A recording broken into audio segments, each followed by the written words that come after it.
नमस्कार दोस्तों, क्या आप पीएफएमएस में लॉगिन आईडी और पासवर्ड को लेकर परेशान हैं? लॉगिन आईडी डालने पर या यूजर नेम डालने पर और पासवर्ड डालने पर इनवैलिड यूजर नेम और पासवर्ड बताता है, तो आप परेशान मत होइए, मैं आपको बताता हूँ इजी वे। चलिए चलते हैं पीएफएमएस की वेबसाइट में। इसके लिए आप गूगल ब्राउजर या क्रोम ब्राउजर या फिर फायरफॉक्स ब्राउजर से सर्च करें पीएफएमएस, और इस तरह से पीएफएमएस जैसे ही सर्च करते हैं, ये सर्च बार में पीएफएमएस टाइप करते हैं तो इस तरह का इंटरफेस आता है। Public financial management system PFMS का होम पेज, और जहां ब्लू लॉगिन क्लिक करते हैं तो इस तरह का पेज आता है जहां आपको चूज करना है यूजर नेम।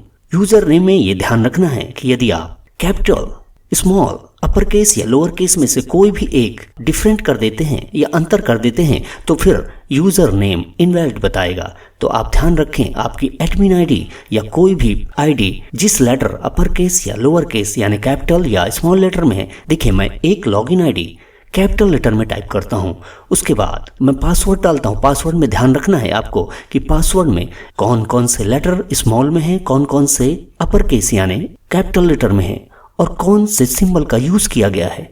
अब आप यहां लॉगिन करें या फिर एंटर की कंप्यूटर का दबाएं या फिर मोबाइल में गो या नेक्स्ट बटन से आप जाएंगे। तो इस तरह यूजर नेम में आपको ध्यान रखना है कि यूजर नेम का जो लेटर है वो अपर केस है या लोअर केस, या कितने लेटर अपर केस में है या कितने लेटर लोअर केस में है, कौन सा डिजिट, कौन सा नंबर्स यूज किया गया है, कौन सा सिंबल यूज किया गया है। इस तरह से यूजर नेम आप अगर सही टाइप करते हैं तो आपका यूजर नेम इनवैलिड नहीं होगा।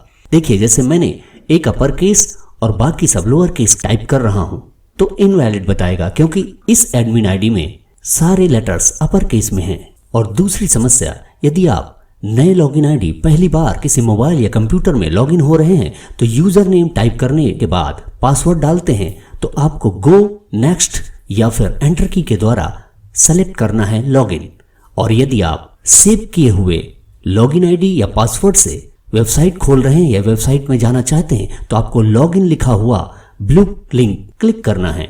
तो इस परेशानी से बचना है तो आपको इस तरह के टेक्निकल और ऑपरेशनल कमांड यूज करने हैं। यानी यदि आप मोबाइल से लॉगिन आईडी और पासवर्ड डालते हैं पहली बार तो आपको लॉगिन से नहीं जाना, बल्कि आपको गो या नेक्स्ट से जाना है। यदि आप लैपटॉप या कंप्यूटर से कर रहे हैं तो आपको एंटर की से वेबसाइट में जाना है। और यदि आपने अपने मोबाइल में या कंप्यूटर में सेव किए हुए लॉगिन आईडी या पासवर्ड को जैसे ही सेलेक्ट करते हैं और फिल हो जाता है यूजर नेम और पासवर्ड की ब्लैंक्स बॉक्स, तो उसके बाद आपको एंटर की नहीं दबाना या गो या नेक्स्ट से नहीं जाना, बल्कि आपको लॉगिन ब्लू लिंक को क्लिक करना है। और इस तरह से ये वेबसाइट में आप चले जाएंगे।